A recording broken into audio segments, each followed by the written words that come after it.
At 6:45 a.m., while a dove gray Bentley S2 purred in my driveway like a cathedral dreaming beneath the clouds, Marjorie Lang, president of the neighborhood council and proud owner of a Bob Sharp, enough to cut glass, was looping a zip tie around its winged hood emblem. A laminated placard dangled from it, stamped in heavy black type. Property of Halcyon Hollow HOA, Community Heritage Vehicle. Drop your location and comment. Let's see how far this story reaches around the world.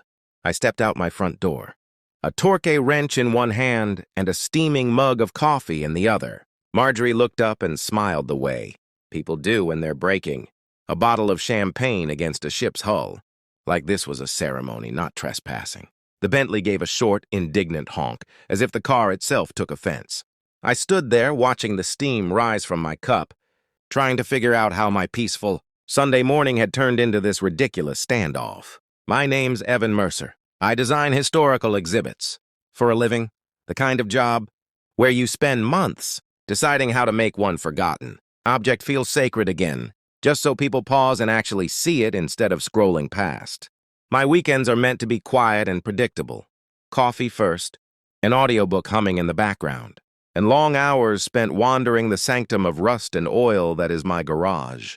Half a year ago, when a neighbor moved out and left behind a crumbling 1962 Bentley S2, I talked him into selling me the title. It had been rotting under a tarp for 7 years, sinking slowly into the soil like a relic half buried by time. I spent 8 months bringing it back, replacing scorched wiring looms, conditioning the cracked leather until it felt alive again, tuning the twin carburetors until they sang in perfect harmony, and coating the body in a storm gray finish that shimmered like rain on slate. After work, I'd lose 3 or 4 hours to it. Weekends turned into endurance trials, dawn to dusk, until my back finally refused to bend. I rebuilt the brakes, hunted down vintage chrome from collectors in England, and hand-polished every panel of walnut veneer until the cabin glowed like candlelight. Halcyon Hollow, our neighborhood, is the kind of manicured suburb that looks airbrushed from the curb.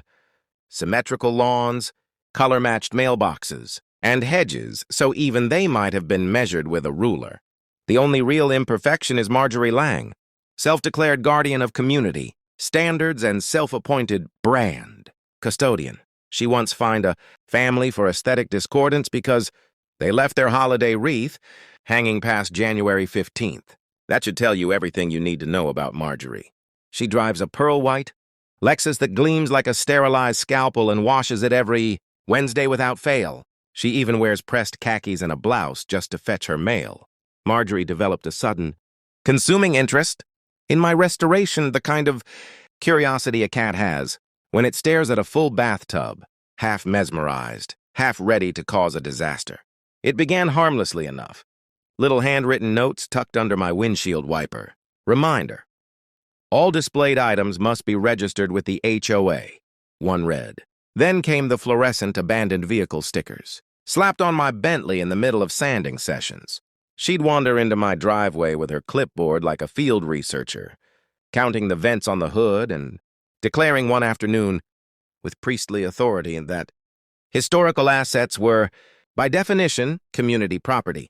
Next came her so-called temporary stewardship fee for what she called visual access to cultural enrichment. $50 a month, she explained, for the pleasure of passers-by who might glimpse our collective artifact. Things unraveled fast after that. Marjorie began hosting impromptu heritage tours, spinning wild stories for anyone willing to listen, the kind of tales you'd expect from a desperate museum docent trying to justify her job. The Duchess of Kent drove this to her engagement party, she announced one afternoon, gesturing grandly at the hood.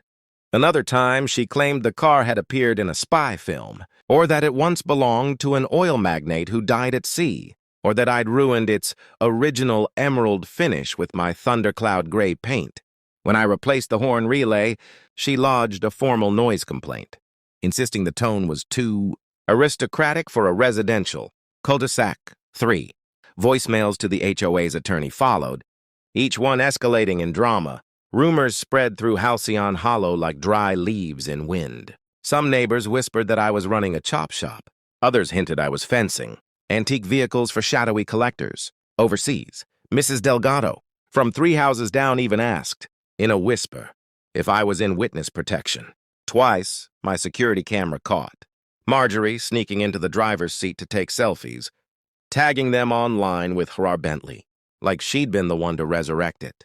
Soon her social feed was full of posts about shared community, stewardship, and responsible preservation of neighborhood heritage. Her follower list, I noticed, consisted mostly of obvious spam accounts and what appeared to be her cousin. Then came the next escalation. Marjorie began showing up without warning, this time with potential buyers. Yes, buyers, for my car. One afternoon, she arrived with a couple from 2 streets over who collected classic autos. She paraded them around the Bentley like a sales rep at a vintage dealership, tossing out fantasy-level prices as if she were quoting auction results from another planet. When I stepped outside and asked what she thought she was doing, she replied, in that syrupy, condescending voice she reserved for people she considered beneath her, that I was clearly burdened by the weight of historical responsibility, and she was merely helping transition the asset to more capable custodians. The couple looked mortified and retreated down the driveway with polite apologies. But Marjorie's obsession had already passed from irritating to criminal, the kind of escalation that feels both absurd and inevitable, like missing one stair on your way down. She filed a quiet title claim with the county, alleging the vehicle was abandoned communal property. She forged a donation statement with my name on it, a signature that looked like a toddler's attempt at calligraphy, and began organizing a heritage parade featuring my Bentley as the centerpiece. She printed flyers, emailed the local paper, and even commissioned a vinyl banner reading Halcyon Hollow Heritage Day to hang across the subdivision entrance. Then, in a stroke of logistical brilliance, she hired a landscaping outfit she found on Facebook to tow the car to the parade staging area. Unfortunately, they arrived in a boom truck meant for lawnmowers and jet skis. The driver took one look at the Bentley, then at his undersized rig, and slowly shook his head before backing away in silence, as if refusing to participate in whatever this was. That's when Marjorie, in her boundless self-assurance, peeled off my VIN tag cover with a butter knife. To verify authenticity, she claimed, while recording herself, on her phone like she was hosting a true crime documentary about stolen art. Unfortunately for her, I have 4K security cameras covering every inch of my driveway, both sides of the house and the street approach, audio included. And I happen to have a friend named Marcus Green, a senior investigator at the State Department of Motor Vehicles Fraud Division, who has an almost religious hatred for falsified titles. I invited them inside and poured cups of chamomile tea, figuring everyone could use something, calming while we watched the footage on my laptop. Marjorie crouched by the Bentley, prying at the VIN plate like an archaeologist, uncovering the ruins of her own bad decisions. The video showed her working at it for a full 6 minutes, muttering about duty to the community as she scraped away with that butter knife. The investigator explained, and slowly, patiently, like a teacher, addressing a wayward student, that tampering with vehicle, identification numbers, and attempting title, fraud was not a weekend pastime.